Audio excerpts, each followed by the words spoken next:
Estamos de volta para mais um Cozinha do Lorenzato, um podcast de gastronomia. Eu sou Arnaldo Lorenzato, editor sênior da Vejinha, e esse é o nosso gostoso bate-papo semanal, agora gravado remotamente com cada um na sua casa. É também a maneira de saber o que rola no mundo da gastronomia nessa época de isolamento social. Muito bem-vindos! Formado pelo Senac, ele trabalhou na cozinha de grandes restaurantes do mundo, como o Dom de Alex Atala, aqui em São Paulo, e no Mugaritz de Andoni Luiz Adures, no País Basco espanhol. Depois chefiou restaurantes em Goiânia e Belo Horizonte, mas de repente resolveu deixar tudo para trás para morar na fazenda da família em Silveiras, na região da Serra da Bocaina.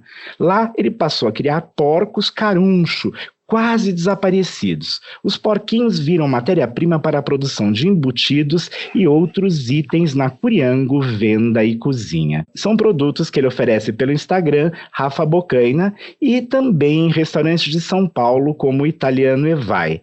Converso agora com Rafael Ferreira Cardoso, conhecido como Rafa Bocaina, que está na fazenda no pé da Serra da Bocaina. Muito bem-vindo, Rafa! Obrigado, Arnaldo. Olá, ouvintes, tudo bem? Um prazer estar aqui com você. Então, é divertido isso, né? Poder falar assim à distância. Você aí na fazenda e eu na minha casa, né? Então, essa possibilidade de conversas remotas abriu, assim, um espaço muito bacana aqui no nosso podcast, né? No Cozinha do Lorenzato. Eu queria começar perguntando como foi a conversão de chefe de cozinha em criador de porcos e charcuteiro, né? Que é o nome da pessoa que produz embutidos e outros itens do gênero. Pois é. Bom, essa coisa naturalmente não aconteceu da noite para o dia. Eu, durante a minha vida de cozinheiro, sempre tive uma paixão enorme por charcutaria. Sempre ensaiei patês, terrinas e também salames e linguiças. Sempre teve presente comigo nos restaurantes por onde eu passei. A minha passagem pela Europa, sem dúvida, fez com que isso ganhasse uma proporção especial também. Agora, quando eu me mudei para cá, para a roça, para Silveiras, em fevereiro de 2013, o que fez isso se tornar, de fato, o que é hoje, que é a minha vida, né, foi ter encontrado o porco caipira, o porco daqui. Porque eu já tinha uma técnica razoavelmente apurada. Mas quando passei, Arnaldo, a fazer salames e tudo mais, com o porco local, os produtos deram um boom, assim, assustador. Eu comecei a encontrar nos meus produtos algumas nuances que eu encontrava nos melhores produtos que eu provei fora. E fiquei muito empolgado com isso. Então a história é mais ou menos essa. Eu trago comigo já isso. Minha mãe vendia linguiça na feira em Silveiras. Sempre fui apaixonado, mas a mudança para a fazenda e o reencontro com o porco caipira fez com que isso ganhasse a proporção que tem hoje. Você disse tempos atrás que você começou com um casal de porcos, né? Meio que acidentalmente. A fazenda não era de criação de porcos, né?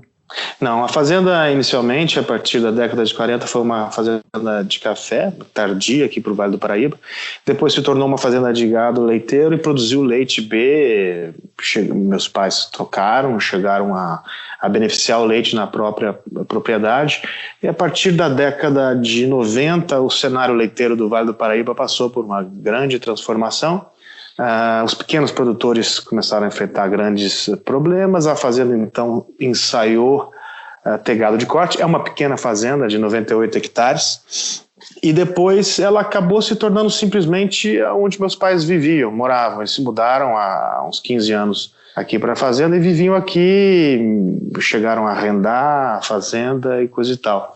Quando eu vim para cá já não havia mais nenhuma atividade agrícola econômica aqui na fazenda. E, de fato, eu comecei não com um casal de porcos, mas com uma porca prenha, que eu acabei pegando. Porca prenha. Eu tive um grande amigo meu de infância que começou a trabalhar comigo aqui, fomos criados juntos. Ele insistiu em trabalhar comigo, eu dizia, Valdeci o nome dele, ele dizia, Val, não dá certo, nós somos muito amigos, rapaz. Não, quero trabalhar com você, me chama de compadre. Quero trabalhar com você, compadre. Ele veio para cá para trabalhar comigo, não durou 3 meses, foi embora. ele acabou ficando com uma dívida comigo. Eu paguei uma porrada de conta para ele na cidade e tal. Falou, pô, compadre, tô indo embora, como é que eu faço para te pagar? Eu falei, sei lá, velho, vê o que você faz aí, divide, sei lá. Eu falei, eu tenho uma porca. Eu falei, então traz a porca. A porca estava prenha. E como criador começou assim. Na época eu consumia porco local comprando do pessoal da Serra. Mas desde então comecei a criar com a Glória. O nome dela é Glória. A porca. A porca. Glória, a porca. Muito bem. Mas é curioso, né? Que tipo de produto você começou a produzir aí a partir dessa ninhada da porca Glória, né? A Glória veio para cá, sei lá, com quantos anos, né? Ela veio de uma outra propriedade, mas ela deu nessa primeira cria aqui na fazenda 11 leitões. Com esses leitões eu comecei a experimentar, a abater um leitãozinho ainda muito novinho, experimentar um pouco maior, com 6 meses, até chegar no último lote da Glória, 2 animais que eu esperei alcançar em 18 meses. Com esses 18 meses eu encontrei o produto ideal, portanto porcos velhos, relativamente velhos, 1 ano e meio. Para você ter uma ideia, Arnaldo, a indústria hoje abate porcos com 6 meses. Com 6 meses os meus animais ainda são leitõezinhos, muito pequenininhos. O que faz com que o porco que se encontra aí nos açougues não seja exatamente um porco, eles são leitões super crescidos, então a carne deles são carne de leitão, uma carne relativamente magra, branca e macia, né? Uma costelinha, por exemplo, feita com porco comum de açougue, costuma cozinhar em 20 minutos, quanto uma costelinha de um porco criado solto de 18 meses demora 40 minutos, 1 hora para cozinhar. Então a estrutura desses animais é completamente diferente. A partir da Glória e dos seus descendentes, eu pude entender essa morfologia, a carcaça, as diferenças, a importância do manejo e tudo mais. E ensaiei com tudo, puxa, já fiz de tudo, até presunto fiz aqui em casa. É um negócio cujos ensaios e os testes demoram um tempo para você ver o resultado, né? Você fazer um teste de presunto é 1 ano para você ver se você errou ou se você acertou. E eu venho aí desde 2013 vivendo esse timing, esse tempo bem diferente do tempo que eu vivia antes de vir para cá. E é curioso, porque quando eu te conheci, eu vou falar disso mais adiante, mas quando eu te conheci, a primeira coisa que você falou assim pra mim, me segue no Instagram, e eu sigo pouquíssima gente. Eu falei, nossa, será que eu vou seguir esse cara mesmo? E aí eu achei interessantíssimo, e eu continuo seguindo até hoje, né? Aí porque você faz toda essa demonstração dos produtos, enfim, como são feitos. Eu vi recentemente você mostrando uns pernis que você ia usar para fazer presunto, etc. Agora, os seus produtos são salame, guanciale, copa, culatello, você usa o redenho, enfim, essa charcutaria, ela é toda italiana e você é um defensor das coisas nacionais. Tem uma charcutaria brasileira? Existe essa possibilidade?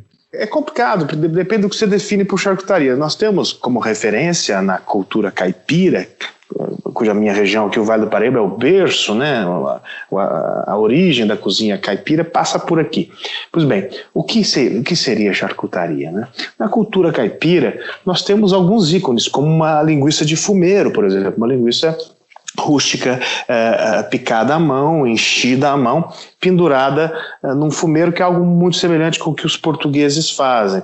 O toucinho fumado também, o toucinho salgado, sem dúvida é um item de grande relevância. Existe um outro produto que praticamente ninguém conhece hoje, que é o mussum. O mussum é uma prensa de torresmo. Todos esses são ícones de conservas de carne a partir de sal e defumação, que é o que define a charcutaria.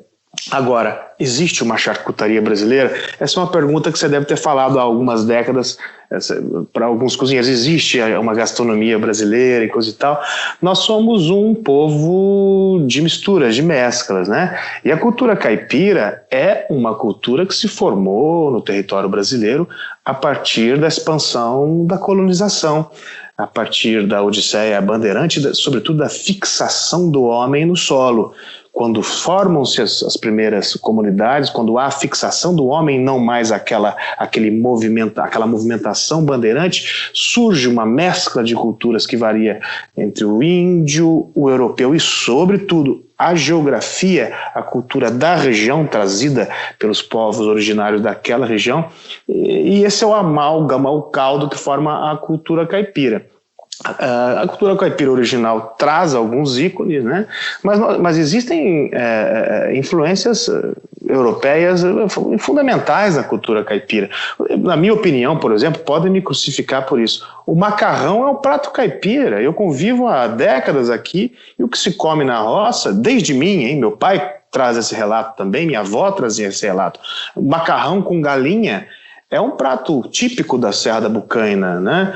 Então, essas linhas divisórias, essas bordas, essas fronteiras, na verdade não existem, são muito diluídas, né, cara? Quando eu perguntei isso para você, naturalmente, tem a ver com o seu processo. Primeiro, não tem como ter uma charcutaria sem uma influência europeia. Isso é impossível, os índios não se dedicavam a isso, né? Nem os africanos. Então, a gente tem essa influência. Mas você, como é um pesquisador, e eu sei disso, né? A gente tem linhas variadas. Então, os portugueses são muito importantes nesse processo, e você morou na Espanha, mas o seu foco é mais o modelo italiano, por isso que eu perguntei, é o que me parece quando eu te acompanho no Instagram, né? Então, essas terminologias, todas elas, guanciale, pancetta, isso tudo você debater isso com um europeu é super complicado, né? Porque os caras falam que se você não for de Zibelo, não é um culatelo, né? Então a gente faz um mimetismo, né? O que eu procuro fazer essencialmente, Arnaldo, é converter o porco inteiro em alimento. Essa é a questão fundamental, né? O porco tem 2 papadas. Essas 2 papadas são desprezadas, ou elas saem junto com a cabeça e eu posso derretê-las e fazer banha, porque tem baixo valor agregado. Agora, os italianos descobriram que essa papada curada com um mix de especiarias se torna em algo incrível, realmente uma joia, que é a guanciale. Então, eu quero que os meus porcos caipiras tenham a sua papada aproveitada da melhor maneira possível. E por isso eu faço a guanciale. No começo, eu ensaiei assim, uma coisa meio Policarpo Quaresma. Não vou chamar de lardo, vou chamar de toucinho curado. Sabe como é? Mas não faz muito sentido, né, cara? Então, eu uso essa terminologia que, na verdade, é comum, né? Eu posso chamar de barriga curada por 3 meses em especiarias, pancetta tesa. Mas é preciso respeitar também a grandeza que tem essa escola cultural gastronômica europeia, que somos nós também, né? Nós somos essencialmente europeus. Nós brasileiros somos europeus também, somos índios também. Índios, africanos, enfim, sim, nós somos esse sim, africanos e ciganos e tudo mais. Então, a beleza em tudo isso. A cultura caipira, ainda bem, não é? Vem sendo celebrada ultimamente. E o caipira deixa de ser aquela figura pejorativa na imagem do Jeca Tatu para se tornar uma figura esperta e que convive bem com a natureza. A essência dessa cultura, como disse, tem muitas nuances e uma parte muito relevante é a cultura europeia. Então, assim, eu não vejo problema em utilizar os nomes. Agora, existe uma pequena tendência que está acontecendo, que eu já te falo de antemão, comigo, é uma tendência minha aqui na fazenda, com meus afazeres, que tem a ver com uma paixão muito grande com os enchidos portugueses. Essa semana, por exemplo, estou fazendo um ensaio de paio, porque não tem paio que preste no Brasil. Nenhum paio sequer é bom. É aquela coisa, aquele mix feito com sobras, é gostosinho até, mas não é um grande paio. O paio em Portugal é uma instituição, uma coisa fantástica. Nós precisamos de um bom paio, a gente usa paio para fazer um monte de coisa aqui. Eu estou completamente alucinado com a ideia e obcecado com a ideia de fazer um grande paio. Estou trabalhando nisso. O que você faz é artesanato da carne de porco? Definitivamente artesanato. Nós não temos condições físicas de pessoal e tudo mais em abatermos mais do que 2 animais por semana. Isso é ínfimo, né? E como o porco é meu, eu crio esse animal e não compro esse animal, eu tenho que utilizá-lo na sua totalidade, né? A sua pele, os pés, alguma parte das vísceras e tudo mais. Então isso é um desafio, né? A guanciale, como você disse, é super disputada, né? O carbonara está na moda, né? Mas cada porco só tem 2 papadas. Se elas forem muito grandes, elas têm 1,4 kg, 1,5 kg. Então é um produto escasso. Portanto, eu vendo ela mais cara, simplesmente porque ela é mais escassa no meu animal, né?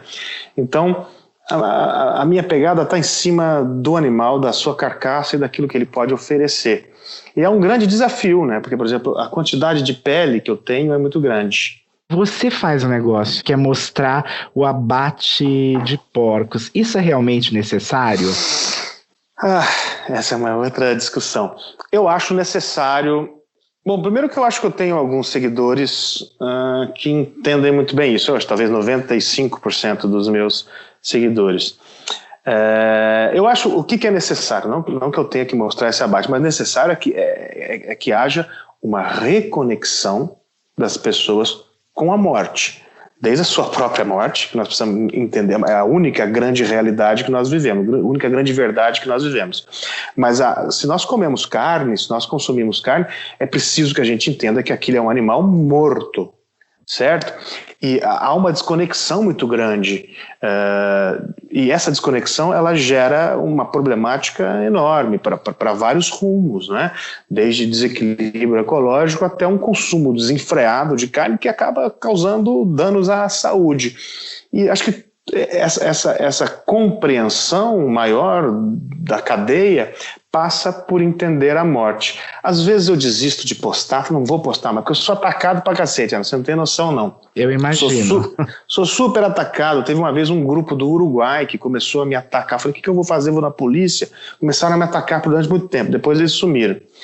E eu posto coisas que são relativamente sutis. Nunca postei um vídeo de eu abater um porco, mas assim, eu posto as mãos manchadas de sangue, as vísceras numa bacia. Eu vejo muita beleza nisso tudo, nessas cores, nessas texturas, né? E eu gostaria de proporcionar isso às pessoas também, que pudessem entender a beleza que existe no sacrifício, que afinal de contas é isso, né? Um sacrifício. O que é o abate consciente? O abate consciente é um abate que garante ou tenta garantir, porque não existe processo 100% acertado, o bem-estar animal no transporte e no momento da sua morte, né? E aí você tem um lastro de pesquisas e de técnicas que te auxiliam nesse sentido. Basicamente, você precisa fazer com que o animal não sinta desconforto e dor. Quer dizer, você acha que as pessoas, por exemplo, acreditam que carne, quando você compra no supermercado, brota na bandeja, né? Tem um certo virar as costas, né, para o abate do animal, né? Porque toda a carne era um animal antes, né? É isso mesmo. E olha, é um virar as costas sabendo que está lá atrás, né? As pessoas não se esquecem, elas fazem de conta que se esquecem, elas tentam se enganar por um conforto frívolo, um conforto superficial que, sinceramente, eu não vejo a menor razão. O porco é um animal sujo? O porco talvez seja o animal mais limpo que existe. Interessante isso, porque as pessoas têm um certo preconceito contra a carne, né? Você sabe por quê? Por causa de uma característica do animal porco. O porco, assim como o cachorro, ele não tem glândulas sudoríparas. Nós, quando nos superaquecemos, nós suamos. A evaporação do suor refresca o nosso corpo. O cachorro, quando ele está com calor, ele tem um mecanismo na garganta e na língua que ele fica arfando e isso refresca o corpo do cachorro. O porco não tem glândulas sudoríparas e não arfa, ele não faz essa coisa que o cachorro faz. Ele só tem uma condição de se refrescar, que é rolando na água ou na lama. A lama traz outros benefícios também, além dele se refrescar. Acontece que você, quando cria um porco num cubículo de 1,5 m por 1,5 m, ele não tem lama, ele tem ali madeira ou concreto. O que ele vai fazer para não morrer de calor? Ele vai rolar sobre as próprias fezes, né, por uma questão de sobrevivência. Então, basta conhecer o animal para você entender. Se você confina o porco num ambiente pequeno, ele vai fazer as suas necessidades, vai fazer cocô e xixi no ponto mais distante que existe do coxo dele. E ele vai dormir num ponto equidistante entre esses dois pontos. Isso é uma coisa fantástica, né? O porco precisa ter a pele coberta por algo úmido. E as pessoas associam isso à sujeira. Acho que ficou bem claro para as pessoas agora, então, por que essa associação do porco com a sujeira. Agora, eu queria saber que raças de porcos você cria aí, e você tem feito um trabalho de recuperação do porco caruncho, que é um porco crioulo, né? Eu queria saber se tem, além de você, mais pessoas aí na região empenhadas nessa recuperação. Eu acho que empenhadas na recuperação, não. O porco caruncho foi o porco de todo o Vale do Paraíba e também de boa parte do sul de Minas. Até em Goiás você tem porco caruncho. O porco da cultura caipira, junto com o piau, talvez. Acontece que a partir da década de 40, o porco caruncho ele foi associado à gordura e a gordura foi associada à doença. O porco caruncho foi, então, abandonado. Hoje ele subsiste em algumas famílias que o têm como uma coisa rara, algo assim, um bibelô, né? Então você tem algumas famílias que preservam o porco caruncho, o porquinho papaitinho, eu tenho lá um carunchinho. Então as pessoas preservam por saudosismo, mas elas não têm nenhuma preocupação de manutenção genética, né? Com isso existe uma endogenia, um cruzamento entre parentes que acabou por degenerar a raça, né? Hoje o porco caruncho hoje é uma raça praticamente extinta, porque você pega um macho e uma fêmea cruza, eles não reproduzem estavelmente, ou seja, com características estáveis. Um sai de um jeito, outro sai do jeito. Então o meu trabalho, embora feito sem grande conhecimento, porque eu não sou um zootecnista ou agrônomo, está em estabilizar essa raça. Para isso eu fui atrás da origem do caruncho. O caruncho tem origem no porco preto alentejano e no porco que chegou junto com a esquadra de Martim Afonso em 1532, que é o porco Macau, provavelmente de origem asiática. Então eu tenho o porco preto alentejano na propriedade como melhorador do caruncho, e tenho também o porco piau, uma linhagem bem estabilizada do Triângulo Mineiro, também como melhorador do caruncho, porque eles têm a mesma origem genética. Eu já consegui neste ano estabilizar a raça, ou seja, eu tenho já ninhadas bem estabilizadas, né? A galera a turma da serra, os pequenos produtores, tem o caruncho, mas sem essa preocupação genética, porque não há preocupação comercial. Ninguém mais cria porco comercialmente no Vale do Paraíba, a não ser uma ou outra granja industrial mesmo. Voltando no tempo, eu queria saber como foi trabalhar com Alex Atala lá no Dom. Foi importante para mim. Eu era muito novo, né? Isso foi em 2002 ou 2003, muito imaturo. Mas para mim foi muito importante, porque eu estava num ambiente de faculdade, o Dom tinha uma outra proporção, embora fosse super celebrado já, mas eu me lembro que nós éramos 3 estagiários, né? A coisa depois tomou uma proporção enorme. Então, ali dentro da cozinha do Dom, eu pude experimentar pela primeira vez um nível de excelência que eu desconhecia completamente, né? As referências que nós tínhamos na escola eram uma coisa muito clássica, né? E aqueles traços do Alex e aqueles ingredientes brasileiros, aquilo naquele momento era uma coisa nova e foi muito revolucionário assim para mim. E dentro do Dom eu pude ter muitas portas abertas, né? Eu tive o convite de ir ao Mugaritz e ali dentro eu conheci pessoas que foram muito importantes na minha vida e até hoje são importantes. Você teve uma experiência no Mugaritz com o chefe Andoni Luiz Adúriz, né, que fica no País Basco Espanhol. O que você trouxe dessa bagagem? Você também era muito jovem nessa época, né? Então, olha só que interessante, você fez uma pergunta sobre o Dom antes.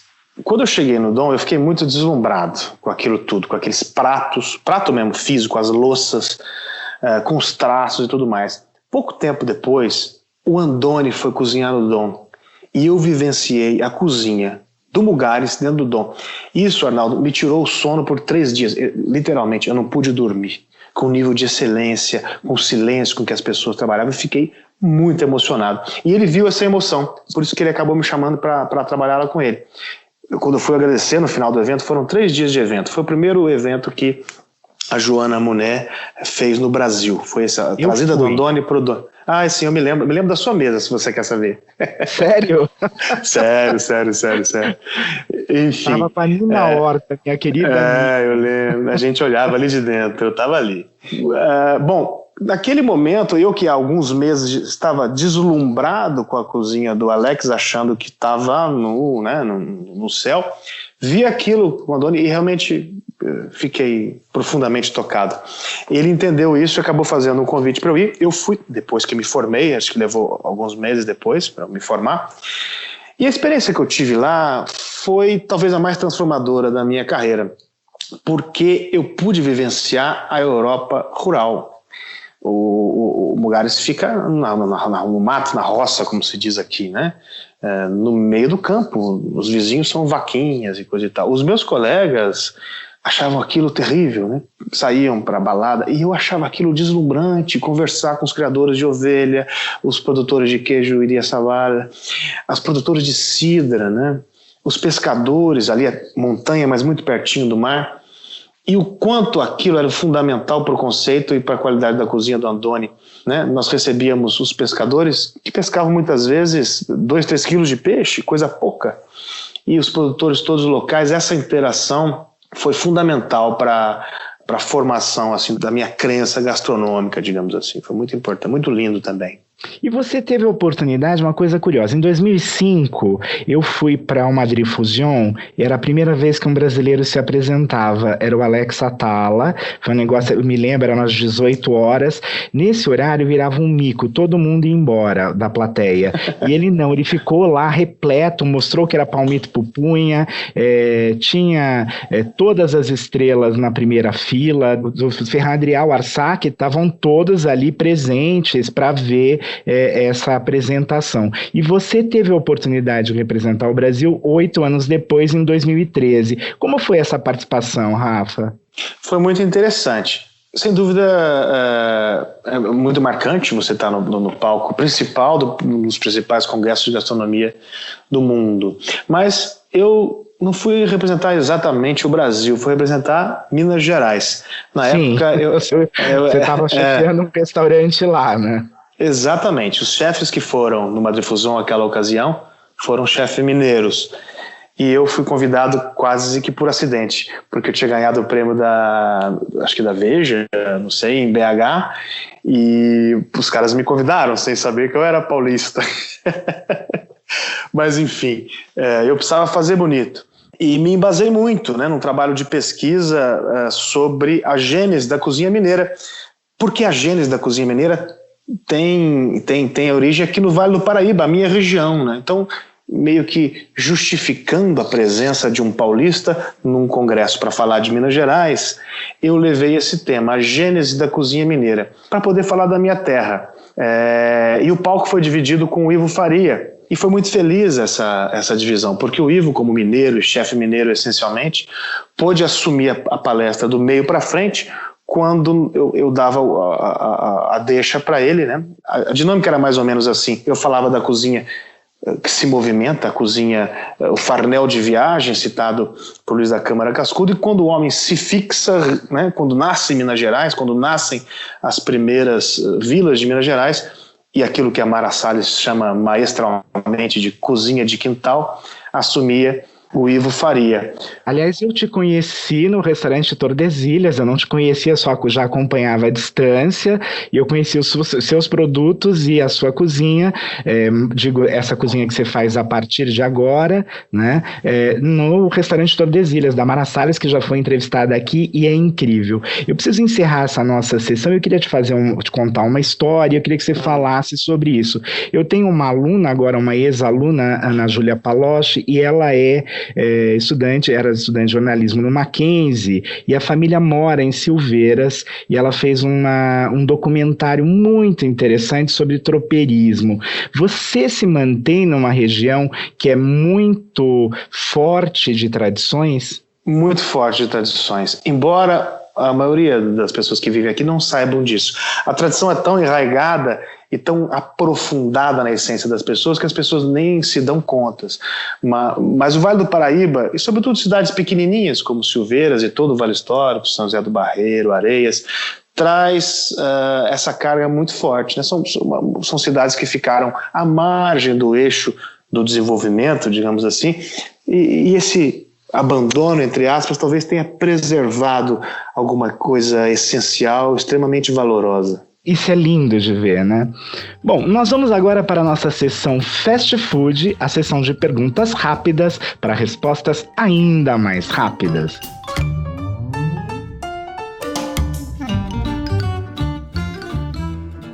É melhor ser chefe de cozinha ou charcuteiro? O melhor é ser um charcuteiro que já foi chefe de cozinha.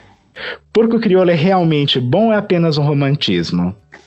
O porco crioulo é o melhor porco do mundo. Os produtos artesanais obrigatoriamente têm de ser caros? Não. Não, mas não é barato, vai. Não é barato, mas é uma questão de cadeia, de logística e de consumo, né? Acho que tudo pode melhorar e o preço pode cair, mas isso depende de uma mudança de cultura que está começando a acontecer. Ótimo. Você ainda pensa em ter um restaurante na sua casa que hoje é fazenda, como você pensava lá no começo? Penso. Ainda penso, de vez em quando acordo no meio da noite e ainda penso sim. Tá vendo? Olha, ele nasceu chefe, vai morrer chefe. E charcuteiro também. Eu tenho uma pergunta especial hoje, coisa que eu nunca faço. Eu perguntei para um parceiro seu aqui em São Paulo para uma pergunta rápida. Ele fez uma pergunta difícil, que é o chefe Luiz Felipe Souza do Evai, né? Qual o embutido mais técnico e desafiador de ser produzido? Meu Deus, acho que é o salame, porque o salame precisa fermentar direito, precisa secar direito e antes disso tudo ele tem que ter uma receita absolutamente balanceada. Então são muitas nuances em relação ao salame. A Tati da Iaguara Ecológica já me falou, isso é louco, você começou fazendo com o que é mais difícil, mas é um desafio, um bom salame é um desafio. Iaguara é produtor de café. Iaguara produz café, mas produz uma charcutaria com porco de qualidade fantástica. Eles produzem um presunto cru incrível.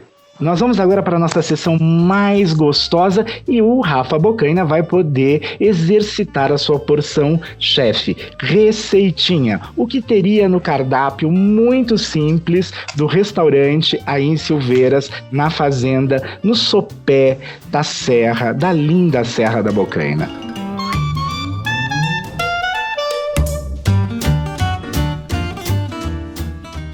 Tem uma coisa, Renato, que eu acho super bacana, que é uma coisa da minha mãe, não sei de onde que ela tirou isso, mas ela faz uma linguiça com vinho tinto, que eu adoro, é simples de fazer. Uma linguiça preferencialmente em caracol, onde você coloca numa frigideira, com um pouco de óleo. As minhas linguiças eu ponho muito pouco azeite, porque elas acabam soltando um pouco de gordura. Ela doura de um lado, depois vira, doura do outro lado, aí você escorre aquela gordurinha, cobre com vinho tinto, tampa parcialmente e espere esse vinho reduzir até a metade, até que ele se transforme quase que num creme. Isso é muito gostoso para comer com angu caipira. Angu caipira, para quem não sabe, é uma variação nacional da polenta. Eu sei que todo mundo conhece, mas vale a pena reforçar, né, Rafa? E por favor, angu insosso, sem sal. É exatamente como se fazia desde sempre. Eu sou Arnaldo Lorenzato e recebi hoje aqui no nosso estúdio remoto o chefe e charcuteiro Rafa Bocaina. Aliás, eu só falei chefe, agora vocês perceberam, porque eu queria ver se ele assumia que era chefe. E foi lindo. Muito obrigado, Rafa. Obrigado a você, Arnaldo. Um grande prazer. Antes de encerrar, fica uma dica muito especial. Para receber notícias quentes e ter uma quarentena cheia de criatividade, com ótimas opções sem sair de casa, basta assinar o conteúdo da Vejinha no link assineabril.com.br/podcast Veja SP. Até a próxima sexta, um abração a todos.